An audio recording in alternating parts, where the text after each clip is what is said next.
Hello everyone, good morning সকলকে। তো আর একটি নতুন ব্লগ নিয়ে চলে আসলাম আমার চ্যানেল থেকে। তো এখন বাজে প্রায় সকাল 8:30 মতো। তো সকালে সমস্ত কাজবাজ কমপ্লিট হয়ে গেছে। ফ্রেশ হয়ে আমি এখন একটু চা নিয়ে বসলাম। চাটা খেতে খেতে বাইরের ওয়েদারটা একটু উপভোগ করছি। তো সকালে সমস্ত কাজবাজ কমপ্লিট হয়ে গেছে, চাটাও আমার শেষ হয়ে গেল, খাওয়া হয়ে গেল চাটা।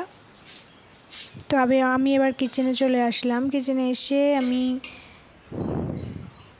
আগের দিন রাত্রিবেলা যে দুধটা নিয়ে এসেছিলো, সেই দুধটা যেহেতু এখন প্রচুর গরম পড়ছে, তো গরমের সময় সাধারণত টক দই সকলেই খেতে পছন্দ করেন। তো তাই জন্য আমরা প্রায়ই বাড়িতেই টক দইটা বানাই, মানে পাতি। তো সেই জন্য আমি দুধটা ছেঁকে নিলাম ভালোভাবে। এবার দুধটাকে ভালোভাবে জাল করে দইটা বসানোর জন্য আমি কিচেনে চলে আসলাম।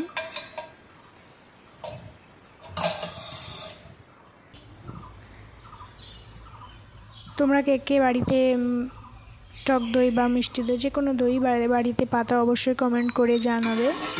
তো আমি এখানে দুধটা ভালোভাবে জাল করে নেব। আর যে গরম পড়েছে, দুদিন একটুখানি বৃষ্টি হয়ে হালকা ওয়েদারটা ঠান্ডা হয়েছে।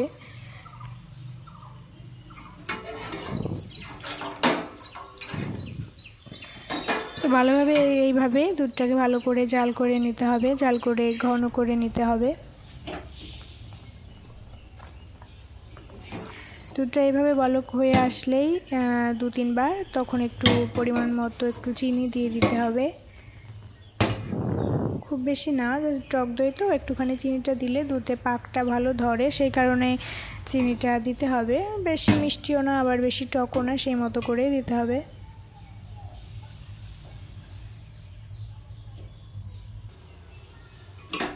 তো দেখো আমি এবার চিনি দিয়ে দেব। দেখো খুব বেশি পরিমাণ চিনি দেব না, আমার এখানে ছোট যে দুধের ক্যানগুলো হয় সেই 1 ক্যান মতো দুধ নিয়েছি এখানে, একেবারেই খুব বেশি না, 2 গ্লাস মতো দুধ এখানে রয়েছে। তো সেই মতো আমি চিনি দিয়ে দিলাম। তো দুধটা ওইদিকে জাল হতে থাক, তো আমি একটু এদিকে আসলাম, কারণ রান্নাঘরে আর দুদিন আবার একটুখানি গরম বেশি না, খুব বেশি পড়েনি, নর্মাল একটু জাস্ট গরমটা একটু আবার পড়েছে।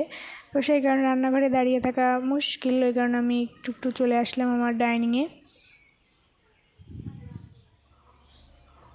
তো এই যে দুধটা ভালো করে জাল দিয়ে একদম ঘন হয়ে গেছে, অনেকটা দুধ কমে এসেছে।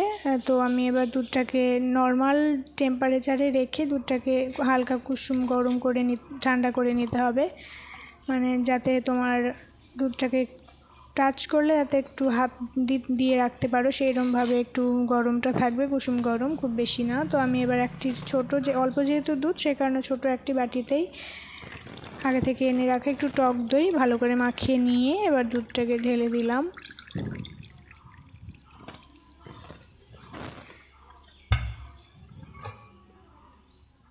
দুধটাকে দিয়ে এবার একটি ঢাকনা দিয়ে ঢেকে গরম কিছু কাপড় দিয়ে ঢাকা দিয়ে বাটিটাকে ঢেকে রেখে দিতে হবে যতক্ষণ না পর্যন্ত দুধটা সেট হয়ে যায়। সেই মতো যখন হয়ে যাবে, দুধটা বসে যাবে বাটিতে, তখন ফ্রিজে ট্রান্সফার করে দিলে ঠান্ডাতে দইটা একদম পারফেক্ট বসে যাবে। তো এখানে আমার দই বসানো কমপ্লিট হয়ে গেছে। দুধটাকে দিয়ে ভালোভাবে চাপা দিয়ে রেখে দিলাম। এবার একটা টাওয়েল দিয়ে, গরম যেহেতু টাওয়েলটা, আর এমনিতেও বাইরে গরম পড়ছে, তো এই কারণে টাওয়েল দিয়ে ভালো করে বাটিটাকে ঢাকা চাপা দিয়ে রেখে দিলাম। তো হয়ে গেছে আমার দই বসানো।